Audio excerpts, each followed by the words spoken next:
ఒక్కనొక్కని పండబెట్టి తొక్కి పేగులు తీసి మెడలేసుకొని ఊరేగుతాం బిడ్డ. నీ ముట్టి మీద డ్రాయర్ కూడా ఉండదు పీకడం మొదలు పెడితే బిడ్డ.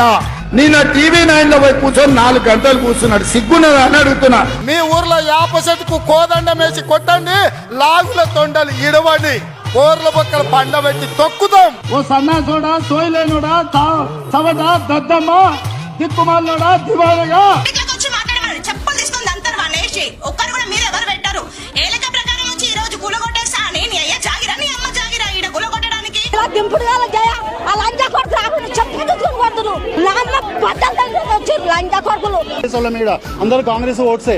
ఆమె దీదేనమ్మా చేంజ్ మార్పు అంటే అంతే చేస్తాడు, పురుగులు పడి చేస్తాడు ఆ లంజా కొడుకు. పథకాలు అనుబంధాల వాడయ్యా, అని బోకిల వాడయ్యా, వాని దింపులు కాల కానీ దిన్న పోతులాగా బలిసి పంది కూర్చున్నాడు, కూర్చొని ఏసులో కూర్చొని చూస్తుంది లంజా కొడుకు మమ్మల్ని. మేము పడే బాధపడి చూస్తున్నా, చూడట్లేడు. కన్న బాధలు పడి ఇల్లు కట్టుకున్నామన్నా, కరెంటు బిల్లు, వాటర్ బిల్లు అన్ని చేయించుకున్నావు లంజా కొడుకు. మరి అలా తెలియదురా నీకు? రేవంత్ రెడ్డి చూసుకుంటారా మా అమ్మ ఏమైనా మా అమ్మని తీసుకోవచ్చు లంచ్ ఎవరిని అనుకోకుండా కష్టపడి కట్టుకుని ఇండ్లు కట్టుకునే వాని బంధం కొట్టి మేము రోడ్డు మీద పడడం ఏంది? మాకు ఈ కర్మేంది? సాగుదాలకు మాకు ఇండ్లు లేకుండా చేస్తాడా ఈ లంచవడకాన్ని గెలిపించుకున్నందుకు? వాని అమ్మని వండబెట్టి కట్టలే, అని పెండ్లాన్ని వండబెట్టి కట్టలే, అని బిడ్డని వండబెట్టి కట్టలే మేము.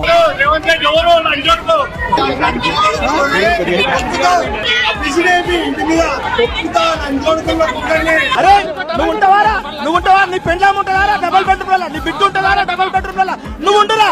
నువ్వు సంసారం చేయి, డబల్ బెడ్రూమ్ లో సంసారం చేసినాక మేము పోతాం రా. నువ్వు 3 రోజులు నువ్వు నీ పెళ్ళంతో సంసారం చేయి, సంసారం చేసిన తర్వాత మేము పోతాం.